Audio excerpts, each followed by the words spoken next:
Assalamualaikum warahmatullahi wabarakatuh. Kami dari kelompok 3C akan mempresentasikan laporan pendahuluan Capstone Design, perencanaan sistem infrastruktur lingkungan tangguh banjir terintegrasi di Kelurahan Dadok Tunggul Hitam. Anggota kelompok kami sendiri, yang pertama itu ada saya, Fishery Junedi, dengan BP 234, ada Hirwa Zibana dengan BP 3005, ada Irma Melati dengan BP 3010, dan terakhir itu ada Safira Sari Aisyah dengan BP 3041. Untuk alat pembahasan yang kami bawakan itu ada 5. Yang pertama itu ada pendahuluan. Untuk pendahuluan masuk ke bagian latar belakang, yaitu ada Indonesia itu merupakan daerah rawan bencana dengan banjir bencana paling sering yang terjadi, disusul dengan tanah longsor dan musim hujan juga akan meningkatkan risiko tersebut. Pada Indonesia bagian barat itu lebih rentan terkena bencana tersebut karena dengan curah hujan yang sangat tinggi. Sumatera Barat pun rentan akan banjir karena curah hujan yang tinggi sepanjang tahun, banyak sungai pendek dan topografinya yang curam. Sedangkan untuk Kelurahan Daduk Tunggul Hitam itu sendiri, tempat wilayah studi kami itu berada di Kota Padang dengan luas sekitar 11,78 km persegi, dengan penduduk di tahun 2024 itu ada 22.153 jiwa, dengan 11 RW dan 64 RT, dan ini merupakan 5% dari wilayah Kecamatan Kota Tangah itu sendiri. Untuk permasalahan yang kami ambil itu, yang pertama itu di bidang air, yaitu permasalahan yang didapati jaringan perpipaan sebagai sumber utama, namun belum efektif, dan mayoritas sistem pengolahan air limbah itu belum memenuhi standar. Untuk di bidang persampahan, yaitu yang pertama itu pengumpulannya tidak konsisten, wadahnya terbatas, tidak ada pemilahan dari sumber, dan yang terakhir itu open burning. Sedangkan dari udara, yang kami dapati yaitu partikulat dan gas itu banyak menjadi pencemar, debu jalanan, serta gangguan pernapasan. Di bidang kesehatan lingkungan itu sendiri, masalah yang kami dapati yaitu kondisi sanitasi lingkungannya belum optimal. Yang kedua itu turut meningkatkan risiko penyakit berbasis lingkungan seperti diare, ispa, dan penyakit kulit. Untuk output dari latar belakang ini adalah sistem dari uh, outline ini dari output ini itu sistemnya sederhana, aplikatif, adaptif terhadap kondisi lokal, modal penanganan pemukimannya baik itu skala perkotaan, meningkatkan kesehatan masyarakat, dan meningkatkan kenyamanan lingkungan. Dari output ini maka dapat dilakukan perencanaan infrastruktur lingkungan berkelanjutan. Untuk tujuan pekerjaan yang pertama itu tujuan umum. Kegiatan ini bertujuan untuk merancang infrastruktur lingkungan berbasis ARKL, analisis risiko kesehatan lingkungan. Ada perancangannya ini fokuskan untuk upaya menurunkan tingkat paparan risiko kesehatan masyarakat akibat permasalahan kualitas air bersih tadi, pengolahan air limbah, pengolahan sampah, serta kualitas udara ambien pasca tanah, dan nantinya juga untuk pengolahan kesehatan lingkungan. Untuk tujuan khusus ada dua, ada empat. Yang pertama untuk sistem penyediaan air minum, dapat dilihat. Yang pertama itu untuk mengidentifikasi titik kerawanan sumber air. Yang kedua menganalisis kualitas air baku. Yang ketiga itu merancang sistem proteksi fisik. Yang keempat untuk merancang sistem pengolahan air.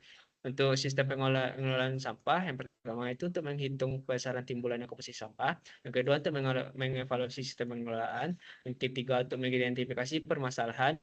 Dan yang keempat itu untuk merancang sistem pengelolaan sampah rumah tangga. Sedangkan untuk pengelolaan kualitas lingkungan, tujuannya itu untuk menerapkan infrastruktur dan tindakan pengelolaan sederhana untuk mengurangi dampak debu dan pencemaran udara. Untuk yang keempat itu untuk kesehatan lingkungan. Yang pertama, menyusun dokumen K3L yang mencakup kira-disi serta menganalisis sederhana dampak lingkungan. Yang kedua, itu untuk menilai tingkat risiko berdasarkan kemungkinan terjadinya dan tingkat keparahan dampaknya. Dan yang ketiga, itu untuk menetapkan langkah pengendalian efektif sesuai hierarki pengendalian risiko tersebut. Untuk ruang lingkup ada 7. Yang pertama ada identifikasi kerawanan sumber air bersih. Yang kedua ada identifikasi permasalahan air limbah domestik. Yang ketiga itu fokus penelitian pada sampah rumah tangga. Yang keempat pengambilan dan pengukuran timbulan serta posisi sampah. Yang kelima evaluasi sistem penyediaan air dan sanitasi. Yang keenam penilaian risiko kesehatan dan lingkungan. Serta yang ketujuh itu identifikasi sumber pencemar udara pasca bencana. Ini merupakan susunan latihan tenaga ahli kami. Untuk tenaga ahli di buangan air di KBK Air itu ada Safira Sari Elsa, di KBK Buangan Padat itu ada Irma Melati, di KBK Udara saya sendiri Hafiz Junedi, dan di KBK Kesehatan Lingkungan ada Hirwa Zipana. Untuk aliran pembahasan kedua itu akan disampaikan oleh teman saya Irma Melati. Kepada Irma dipersilahkan. Baiklah, terima kasih untuk kondisi umum wilayah. Yang pertama itu adalah letak dan administrasi, di mana wilayah perencanaan ini terletak di Kelurahan Dadok Tugul Hitam, yang secara administratif itu termasuk dalam wilayah Kecamatan Kota Tangah, Kota Padang, Sumatera Barat. Berdasarkan data kecamatan, dalam angka 2025, kelurahan ini memiliki luas wilayah 11,78 km persegi atau sekitar 5,07% dengan jarak kurang lebih 11 km dari pusat pemerintahan kecamatan. Ini next.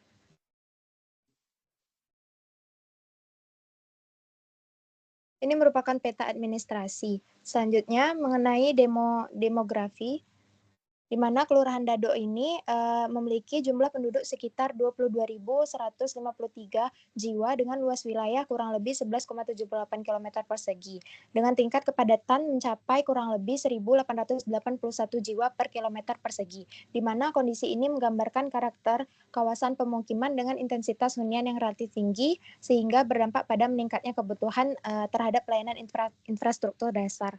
Next.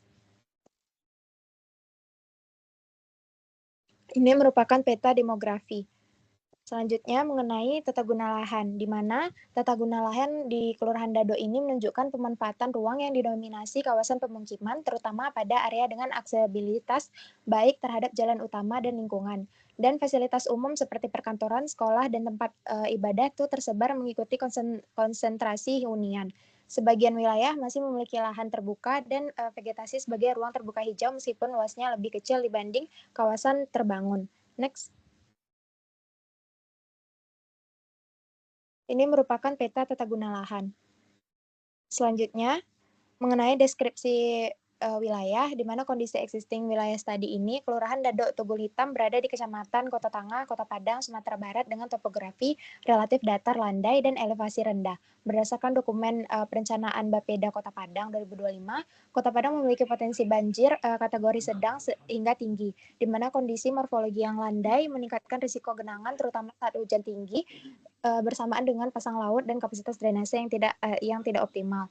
Nah, secara hidrologis, wilayah ini juga dipengaruhi oleh aliran batang kuranci dengan peningkatan curah hujan di hulu dapat menaikkan debit sungai dan membebani sistem drainase hilir. Next. Permasalahan lingkungan dan potensi wilayah studi. Yang pertama, untuk di bidang air bersih, di mana itu saat banjir yang pertama di saat banjir distribusi air sering terganggu atau berhenti sementara. Yang kedua, kondisi ini menyebabkan keterbatasan air bersih untuk kebutuhan domestik. Yang ketiga, ketergantungan pada satu sumber air itu meningkatkan risiko krisis air saat bencana. Yang keempat, diperlukan evaluasi sistem distribusi air yang lebih andal meliputi pola jaringan distribusi sumber air alternatif, analisis topografi wilayah atau elevasi. Selanjutnya di bidang air limbah, di mana yang pertama itu tangki septik standar teknis belum merata. Yang kedua, sebagian limbah domestik itu masih dibuang ke saluran terbuka atau sungai. Yang ketiga, kondisi ini berpotensi mencemari air permukaan dan meningkatkan risiko penyakit berbasis air. Yang keempat, banjir pasca bencana dapat merusak tangki septik. Yang kelima, itu diperlukan sistem pengelolaan air limbah domestik komunal untuk dapat meningkatkan sanitasi dan kesehatan masyarakat. Next. Untuk di bidang buangan padat, pengelolaan sampah di Kelurahan Dado ini tuh perlu memprioritaskan pengurangan di sumber melalui penerapan konsep 3R, di mana upaya ini dilakukan dengan meningkatkan kesadaran masyarakat untuk dapat mengurangi sampah sekali pakai, memilah sejak dari rumah, serta memanfaatkan atau mendaur ulang sampah bernilai guna.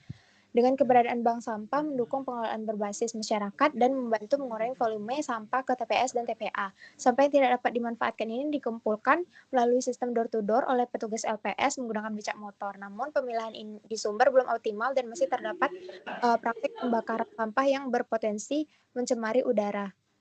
Selanjutnya mengenai bidang udara, di mana permasalahan kualitas udara pasca bencana di Kelurahan Dado ini dipicu oleh lumpur sisa banjir yang mengering dan menjadi sumber debu akibat resuspensi oleh angin dan aktivitas masyarakat, sehingga meningkatkan konsentrasi partikulat di kawasan pemukiman. Upaya penanganan diarahkan pada pengendalian sederhana dan aplikatif seperti peningkatan ventilasi alami, penyiraman jalan untuk menekan debu, pengembangan ruang terbuka hijau, serta pembatasan pembakaran sampah melalui penyediaan sarana pengelolaan yang memadai dan edukasi masyarakat. Next. Mengenai kesehatan lingkungan, di mana permasalahan mengenai kesehatan lingkungan pasca bencana di Kelurahan Dado ini itu berkaitan dengan air, buangan padat, serta udara, di mana kondisi lingkungan yang belum sepenuhnya stabil seperti masih terdapat puing bangunan, debu dan partikulat di udara, genangan air yang berpotensi tercemar, limbah padat yang belum terkelola optimal, serta kemungkinan paparan bahan kimia maupun limbah B3. Langkah pengendalian ini diperlukan penyusunan dokumen keselamatan K3L yang disesuaikan dengan rencana kegiatan proyek. Dokumen tersebut meliputi hiradisi serta analisis sederhana dampak lingkungan. Hiradisi ini memuat potensi identifikasi bahaya secara menyeluruh, penilaian tingkat risiko berdasarkan kemungkinan dan dampaknya. Saya kembalikan ke moderator. Baik, terima kasih Irma. Selanjutnya untuk online ketiga yaitu metode pelaksanaan yang akan disampaikan oleh Vira. Kepada Vira dipersilakan. Oke, untuk bab 3 itu metode pelaksanaan. Next, untuk pertama ini metode pengumpulan data, di mana untuk kualitas air ini dilakukan survei lapangan dahulu, yaitu untuk mengamati kondisi existing sistem air bersih dan air limbah di wilayah studi, sama untuk mengidentifikasi jaringan distribusi air dan sistem pembuangan limbah rumah tangga. Nah, selanjutnya itu pengumpulan data sekunder. Nah, di sini itu dikumpulkan data jumlah penduduk, data pelayanan air bersih dari PDAM, data peta wilayah dan penggunaan lahan. Selanjutnya itu data topografi, itu mengambil data elevasi wilayah menggunakan Google Earth untuk melihat pada aliran dan perencanaan jaringan. Next. Selanjutnya itu untuk buangan padat. Untuk data primernya itu mencari timbulan sampah, komposisi sampah, kondisi pengolahan sampah existing, dan untuk data sekundernya itu mencari jumlah penduduk, data curah hujan, tata guna lahan, standar teknis pengolahan sampah 3R. Next.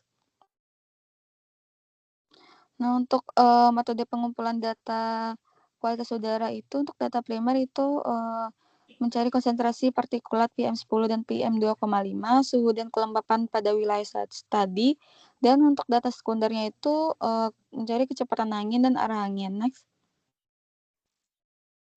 Untuk metode pengumpulan data kesehatan lingkungan, untuk data primer itu melakukan wawancara untuk mengidentifikasi potensi penyakit yang muncul di wilayah setempat pasca bencana dan menyusun laporan hiradisi berdasarkan hasil observasi langsung di lapangan. Untuk data sekundernya itu data penyakit dominan di wilayah terdampak. Dikembalikan kepada moderator. Baik, selanjutnya untuk metode analisis data akan disampaikan oleh Iwa. Kepada Iwa dipersilakan. Baik, terima kasih kepada moderator. Selanjutnya ada metode analisis data, di mana untuk analisis bidang air dilakukan analisis pada proyeksi penduduk. Analisis ini dilakukan untuk memperkirakan jumlah penduduk pada tahun dan juga sebagai dasar perhitungan kebutuhan air bersih di wilayah perencanaan.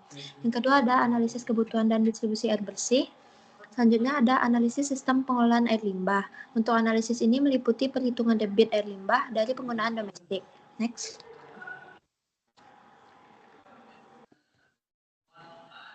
Selanjutnya ada analisis bidang buangan padat, di mana untuk menghitung besaran timbulan dan komposisi sampah, perhitungan dilakukan berdasarkan SNI, dengan menentukan jumlah sampel rumah tangga berdasarkan jumlah penduduk.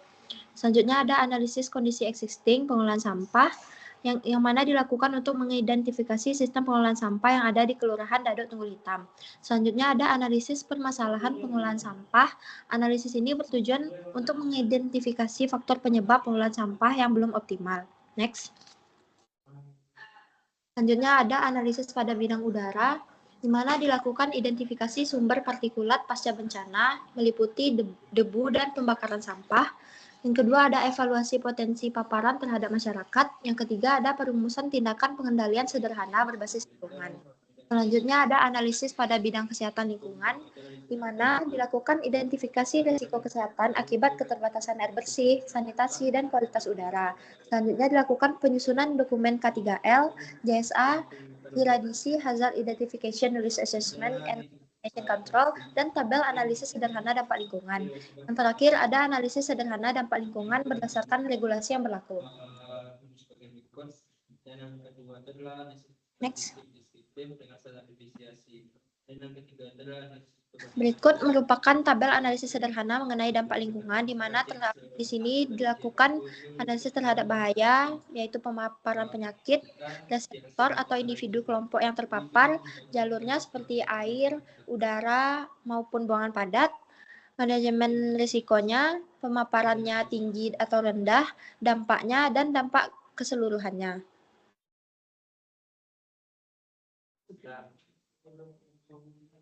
Ini juga merupakan contoh dari tabel analisis, di mana ini pemaparannya melalui kulit dan udara.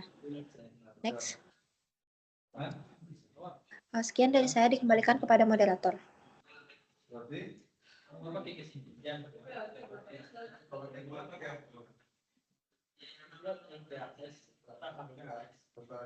Baik, terima kasih kepada Hilwa.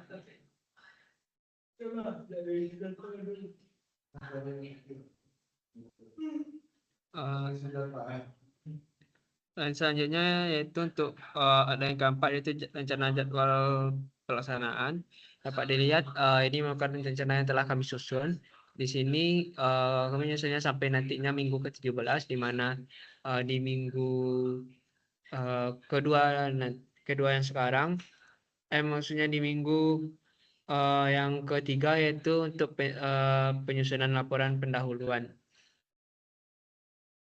Selanjutnya untuk yang terakhir, rencana anggaran biaya. Jadi untuk rencana anggaran biaya untuk biaya personel itu dengan anggota tim 4 orang, satuannya dengan harga 1.000 per 1 orang, jadi totalnya untuk 400.000. Dan biaya non personel seperti transportasi, BBM, konsesi survei, percetakan laporan, itu biaya total biaya semuanya itu 150.000. Jadi jika ditambahkan biaya personel dan biaya non personel, itu total akhirnya itu 649.000, itu telah ditambahkan dengan biaya terduga. Mungkin sekian yang dapat kami sampaikan dari kelompok 3C. Jika ada salah dan janggalnya kami mohon maaf. Wassalamualaikum warahmatullahi wabarakatuh.